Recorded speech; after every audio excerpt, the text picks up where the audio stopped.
देश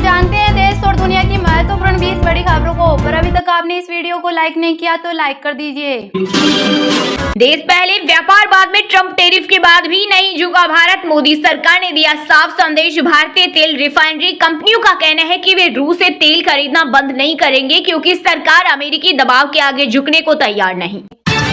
यूपी में 1 सितंबर से शुरू होगा हेलमेट नहीं तो पेट्रोल नहीं अभियान। सीएम योगी ने दिया निर्देश। कहा इस अभियान का उद्देश्य दंडित करना नहीं बल्कि नागरिकों को कानून के अनुरूप और अपनी सुरक्षा के लिए कदम उठाने के लिए प्रेरित करना है। भारत पर 50% अमेरिकी टैरिफ लागू, नोटिफिकेशन जारी। पीएम मोदी ने दिया आत्मनिर्भरता पर जोर। इससे 5.4 लाख करोड़ तक का एक्सपोर्ट प्रभावित हो सकता है। अमेरिका में भारतीय ज्वेलरी कपड़ों की डिमांड 70% घट सकती है। गुजरात मॉडल चोरी करने का मॉडल है एमपी, हरियाणा और महाराष्ट्र में वोट चोरी। मुजफ्फरपुर रैली में राहुल गांधी का बड़ा आरोप। कहा सबूत नहीं थे इसलिए चुप रहे। वहीं तमिलनाडु सीएम बोले वोटर्स को लिस्ट से हटाना आतंकवाद से खतरनाक।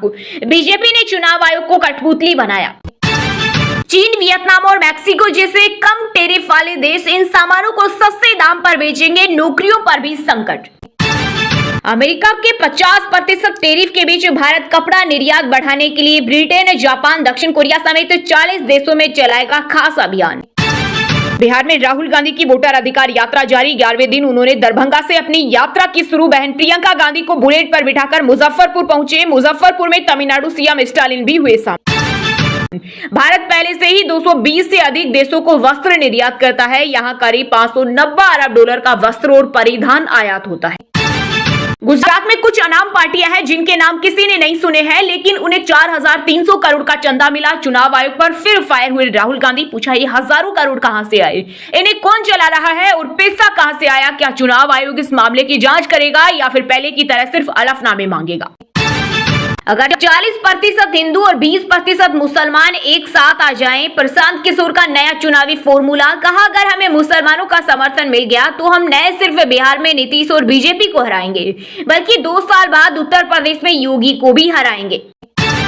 बिहार में 3 दिनों में दूसरे मंत्री पर हुआ हमला। सीएम के जिले में मंत्री विधायक को लाठी डंडे लेकर दौड़ाया। 3 गाड़ियां बदली, 1 किलोमीटर तक भागकर बचाई जान। एक्सीडेंट में 9 लोगों की मौत पर मिलने गए थे मुआवजे की मांग को लेकर भड़के लोग। तो होगा आर्थिक युद्ध, पुतिन को ट्रंप की खुली चेतावनी। ट्रंप ने कहा अगर रूसी राष्ट्रपति व्लादिमीर पुतिन और यूक्रेन के राष्ट्रपति वोलोदिमीर जेलेंस्की आपसी विवाद सुलझाने में नाकाम रहे तो रूस को आर्थिक युद्ध का सामना करना पड़ेगा। यूपी में सीएम योगी ने किया बड़ा ऐलान। कहा सरकार बनाएगी नया कॉर्पोरेशन, युवाओं को होगा सबसे ज्यादा फायदा। भारत किसी भी कीमत पर झुकेगा नहीं, ट्रंप के बेतुके ऑर्डर से निपटने में जुटे पीएम मोदी। कहा भारत पर भारी टैरिफ लगाकर ट्रंप रूस पर यूक्रेन के खिलाफ युद्ध समाप्त करने के लिए दबाव डालने की उम्मीद कर रहे हैं ताकि मॉस्को के तेल व्यापार पर अंकुश लगाया जा सके। आसाराम बापू को राजस्थान हाई कोर्ट से लगा बड़ा झटका। कोर्ट ने अंतरिम जमानत बढ़ाने से किया इनकार। कहा सेहत इतनी गंभीर नहीं। दिल्ली AQI 125 के साथ दुनिया के सबसे प्रदूषित शहरों में शामिल, संवेदनशील वर्गों के लिए हानिकारक स्तर पर।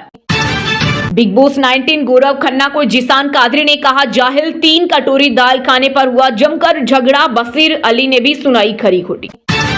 रेलवे में अप्रेंटिस के 3518 पदों पर निकली भर्ती। 10वीं पास को मिलेगा मौका। फॉर्म फीस 100 रुपए। दिग्गज स्पिनर रविचंद्रन अश्विन ने IPL से लिया संन्यास। 5 टीम में खेले 221 मैच में 187 विकेट लिए। रिटायरमेंट पोस्ट में लिखा अब विदेशी लीग खेलूंगा। मनाली देश से कटा पेट्रोल डीजल, रिजर्व रखने के आदेश। चंडीगढ़ मनाली 4 लेन पर लैंडस्लाइड। 3 जिलों में स्कूल कॉलेज बंद। वहीं पंजाब में छत से हेलीकॉप्टर उड़ा, बिल्डिंग पानी में समाई। सेना ने 25 लोगों को बचाया। जम्मू में 22 ट्रेनें कैंसिल। राजस्थान में 50 साल में पहली बार ऐसी तबाही। ग्रामीण बोले 8 से 9 फीट तक पानी भरा। घर में रखा खाद, बीज, गेहूं, सोयाबीन, सरसों सब बर्बाद। बिहार, उत्तराखंड में भारी बारिश से तबाही। यूपी, बिहार समेत कई मैदानी राज्यों में भी आफत। मौसम विभाग ने जारी किया अलर्ट।